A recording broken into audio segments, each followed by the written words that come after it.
దక్షిణాది సినీ ఇండస్ట్రీలో అత్యంత ప్రతిష్టాత్మకమైన 70వ సౌత్ ఫిల్మ్ఫేర్ అవార్డ్స్ 2026 వేడుకకు రంగం సిద్ధమైంది. చిత్ర పరిశ్రమలోని నటీనటుల ప్రతిభను గుర్తిస్తూ అందించే వేడుక ఈ నెల ఫిబ్రవరి 21న కేరళలోని కొచ్చి వేదికగా కన్నుల పండుగగా జరగనుంది. లేటెస్ట్గా ఈ ఫిల్మ్ఫేర్ అవార్డ్స్ నామినేషన్ల జాబితాను విడుదల చేశారు. ఈ నామినేషన్ల జాబితాలో తెలుగు సినిమాలు మునుపెన్నడూ లేని విధంగా సత్తా చాటాయి.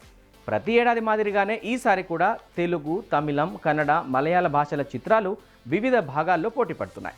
2024 సంవత్సరంలో రిలీజ్ అయిన చిత్రాలను పరిశీలించి ఈ ఏడాది అవార్డుల కోసం ఎంపిక చేశారు. ఆ ఏడాది టాలీవుడ్కి ఒక స్వర్ణయుగమని చెప్పాలి. ఒకవైపు భారీ బడ్జెట్ పాన్ ఇండియా సినిమాలు, మరోవైపు కంటెంట్ ఉన్న చిన్న సినిమాలు బాక్స్ ఆఫీస్నే షేక్ చేశాయి.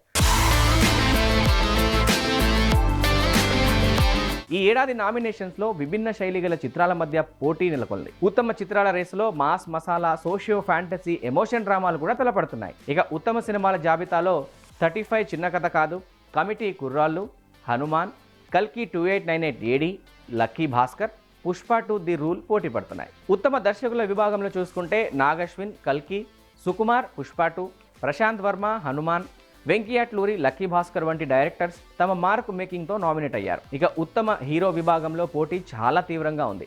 ఐకాన్ స్టార్ అల్లు అర్జున్ తన పుష్ప మేనరిజంతో, జూనియర్ ఎన్టీఆర్ దేవరలోని గంభీరత్వంతో, నాని సరిపోదా శనివారంలోని విభిన్న నటనతో పోటీ పడుతున్నారు. వీరితో పాటు సిద్ధు జనలగడ్డ, తేజ సజ్జా, దుల్గర్ సల్మాన్ కూడా రేస్లో ఉన్నారు. ఉత్తమ నటి విభాగంలో చూస్తే లేడీ ఓరియంటెడ్ పాత్రలకు పెద్దపీట వేస్తూ నివేదా థామస్ 35 చిన్న కథ కాదు తన సహజ నటనతో నామినేట్ అవ్వగా, రష్మిక మందన పుష్ప 2 సినిమాకి, అనుపమ పరమేశ్వరన్ టిల్లు స్క్వేర్ సినిమాకి, ఆశికా రంగనాథ్ నాసామి రంగా, మీనాక్షి చౌదరి లక్కీ భాస్కర్, ప్రియాంక మోహన్ సరిపోదా శనివారం లాంటి గ్లామరస్ తారలు కూడా ఈ పోటీలో ఉన్నారు. ఇక సపోర్టింగ్ రోల్స్లో దిగ్గజాలు పోటీ పడుతున్నారు. ఈసారి నామినేషన్స్లో ప్రత్యేక ఆకర్షణ ఏంటంటే అమితాబ్ బచ్చన్ లాంటి లెజెండరీ నటులు ఉత్తమ సహాయ నటుడి విభాగంలో నామినేట్ కావడమే. అలాగే ఫాహద్ ఫజిల్ పుష్ప 2 సినిమాకు, ఎస్జే సూర్య సరిపోదా శనివారం, సత్య మత్తువదలరా 2, వినయ్ రాయ్ హనుమాన్ సినిమాలకు ఈ రేసులో పోటీ పడుతున్నారు.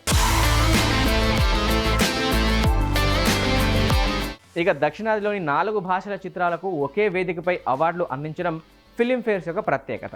ఈ ఏడాది మలయాళ చిత్ర పరిశ్రమ నుండి ఆడు జీవితం, మంజుమ్మల్ బాయ్స్ లాంటి చిత్రాలు కూడా భారీ స్థాయిలో పోటీ పడుతున్నాయి. ఈ అవార్డుల వేడుక కేవలం విజేతలను ప్రకటించే వేదిక మాత్రమే కాదు, దక్షిణాది సినిమా సత్తాను ప్రపంచానికి చాటి చెప్పే సంబరం.